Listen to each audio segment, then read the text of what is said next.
Medical dilemma.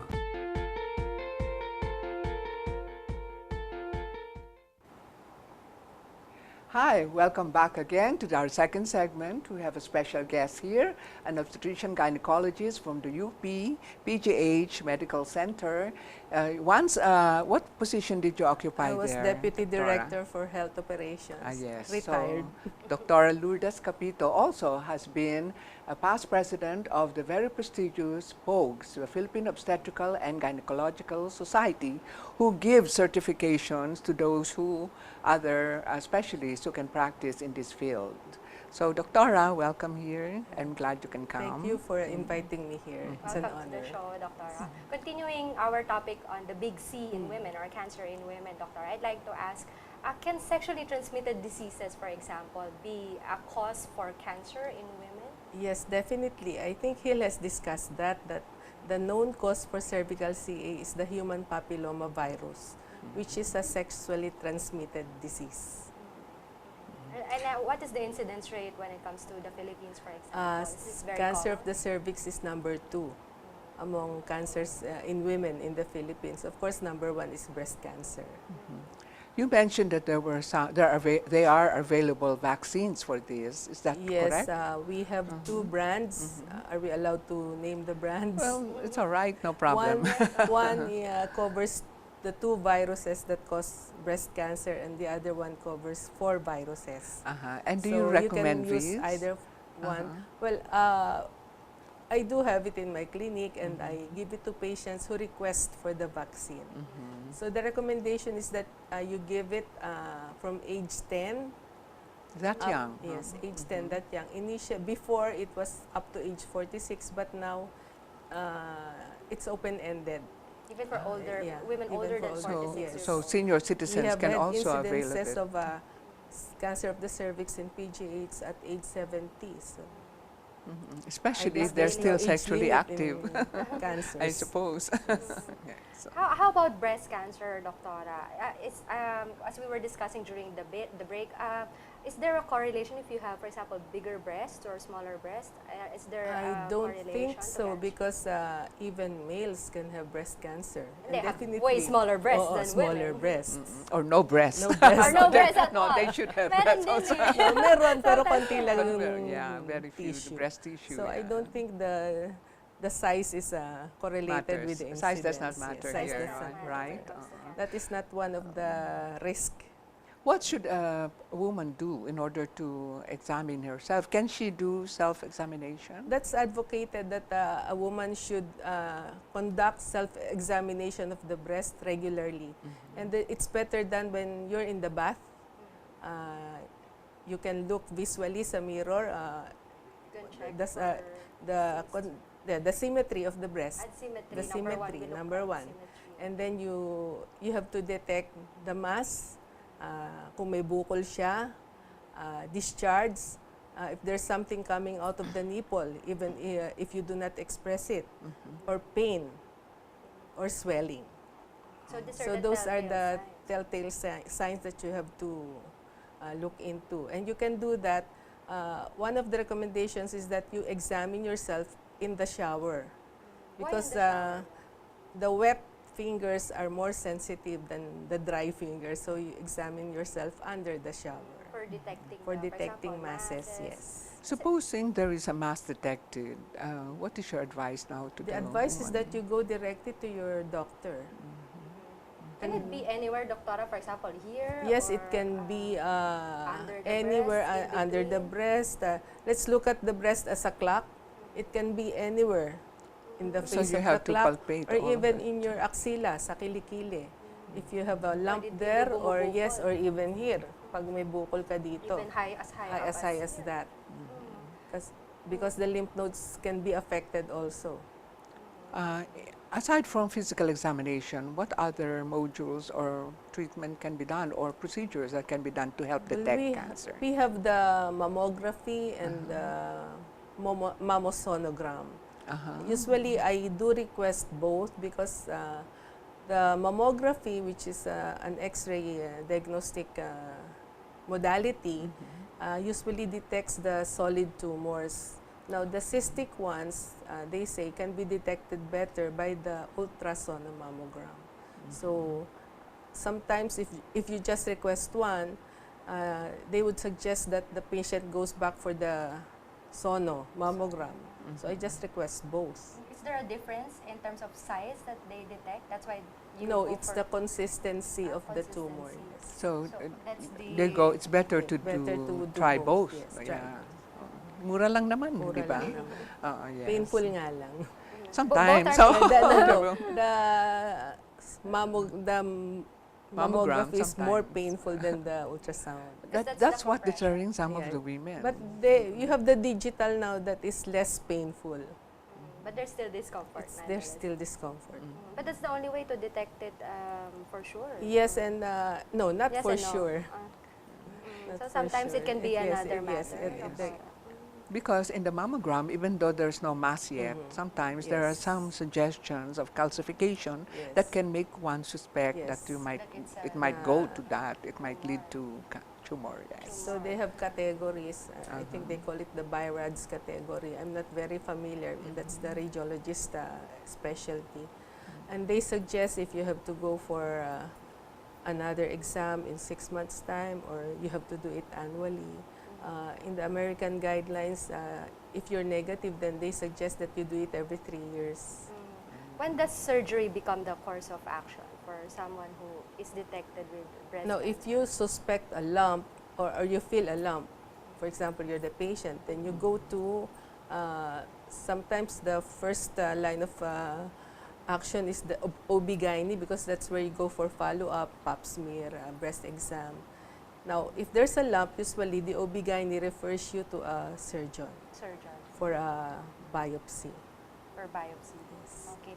Kasi, doctor, in my experience, I have a friend and she detected a lump, or rather her husband detected a lump because sabi mo nga sa size you can tell, no, maybe one's bigger than the other. And it wasn't normal, it wasn't regular. But since she was already, I think, a few months pregnant then, her OB-GYN said that we wait after you give birth before, and then we will observe if the lump goes away or if we have to, if she has to proceed with surgery. So, is it true? Is there a relation na kailangan manganak ba o kailangan magbuntis sa babae to cure the breast cancer? Meron po bang Ay, ganon? Kasi on the ganon yung contrary, naging- on the contrary, yes. Yun nga, doktor. That's a dilemma here because Yeah. sometimes they do have they discover or detect the breast mass while they already turned out pregnant, no? So there's a dilemma there in a way. So you really have to talk, I guess, with very well with the Yes. patient. no? Number one, of course, is what is the age of gestation? Is she in the first trimester or the second or the third trimester? Baka naman manganganak na siya, malapit na siyang manganak, kaya dinifer. Ayan, yes. And number two, the character of the mass also. The OB-GYN might think that it's more on the benign side because masses can be benign or malignant. So, Yes, no. That's why later on we will ask Father the ethics of it. Baka yung principle of Doppel effect might be applied here, yeah, no? and baka naman yung assessment ng OB niya is it's benign. That's why why the diagnostic that was a procedure was deferred. But usually the cancer is aggravated with this pregnancy, right? Because maybe It's of the hormonal, estrogen, the yes. hormones. If it's hormone dependent, it can aggravate. How about the case of well-known celebrity Angelina Jolie? She Oh. decided to take everything out, because, if I'm not mistaken. She's positive for the mutated form of the BRCA1 and 2. For her breasts. For patients, that's hereditary. You inherit that. And if one parent is positive, there's a 50% chance that you will get the mutation, You will the gene. inherit it. Yes. And that definitely that And, will lead to cancer. Yes. If you have that mutated gene, then 55 to 65, there's a 55 to 65% chance that you will have breast cancer before the age of 75. Gosh, And maybe that's why she decided to have it out. And even the ovaries, because it's related. Because it's related. So Yes. if you already have a Yeah, cancer, yeah. found to have cancer in the Because the breast, BRCA The family. gene Family. is also related to ovarian CA. to ovarian CA. Because really, unfortunately, that's how women die from cancer. Usually involves the breast or the reproductive And organs. well, it's alarming because the Philippines has the highest incidence of breast CA among 15 Asian countries. Gosh, you know. And we registered the highest increase in incidence. It's almost 600% increase over a 30-year period What could have among caused almost that? 200 countries. Is it our diet? What's our or- etiology there? There's Diet no or study what? yet on this I matter. don't know. There's That's no still study vague. yet. No study yet. And unfortunately, the BRCA gene testing is very expensive. So it may be available only to those who can afford. So that they can prevent, no, eventually. I see. I think Oo. also, Doktora, one thing that, kasi right now, I have an aunt who tested positive for breast cancer, although hindi pa binabiopsy, no, and she doesn't want to undergo a surgery. She has this fear that if she has her breast taken out, she will no longer be a A woman. woman, how old is she? Maybe in her 50s, late 50s na. Or that it might be aggravated. The Oo, operation will aggravate the situation. Yeah, kasi meron mga breast cancer survivors, so to speak, in our province, and they tell you that the way of life changes. For example, yung bra that they wear is a special bra if you take out one breast, for example, but that is easily available in the market, and you can adjust accordingly. It doesn't really lessen who you are, but it safeguards your fear that you will die, you know, because you did not attend to this matter.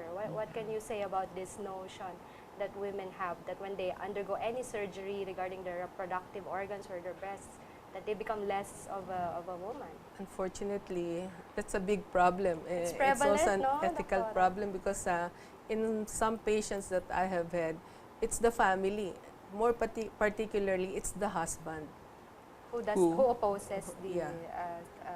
I think that's kind of selfish for the husband to do so. So You know, maybe it's well, social, maybe it is a psychosocial, emotional. After all, you don't expose yourself naman to everybody, only to your husband.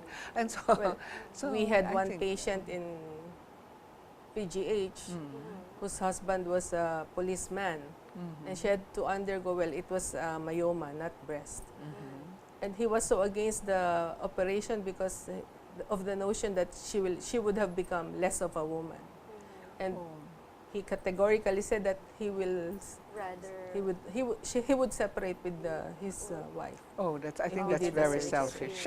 But that shouldn't be the case. Yeah, That shouldn't yeah. be the That case. shouldn't be the Yes. case. Should women have the right to life as well as men? Yes. Di ba? If you need this operation, So why maybe not? in such cases you can refer to counseling, na yun, yes. no, Doc? Yes, not only yes. the woman but the husband as well. But are there instances, Doktora, that when the patient undergoes surgery or has a certain cancer, na you can no longer reproduce? Meron po bang gano'n? Of course, if you get if you remove the uterus, if it's a uterus, hysterectomy, then you can no or longer bear even children. both ovaries, you can no longer Ovaries. reproduce. And cervix also, Doctor? Yes. So if you remove it, then you can no longer yes, you can no reproduce. longer But will the reproduce. you can still engage in sexual intercourse, or will that affect the woman? You can still engage in sexual intercourse, but if you remove the ovaries, then you undergo surgical menopause. So there's a decrease in libido, and So it that's affects- why for such cases, we recommend hormone replacement therapy. Thank you very much, Dr. Lourdes. We will be right back after this short commercial break. Father Jerry and Dr. Gail will be joining us in the third segment. Don't go away.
products were designed to be used in industrial and medical economy.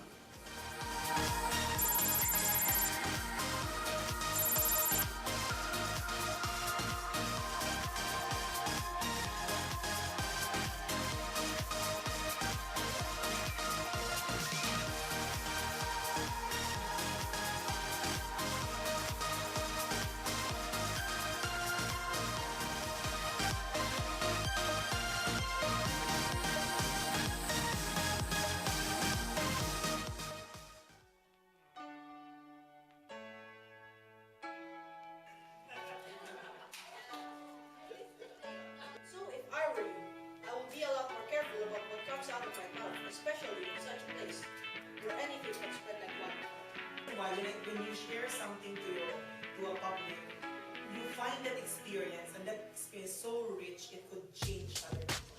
Okay?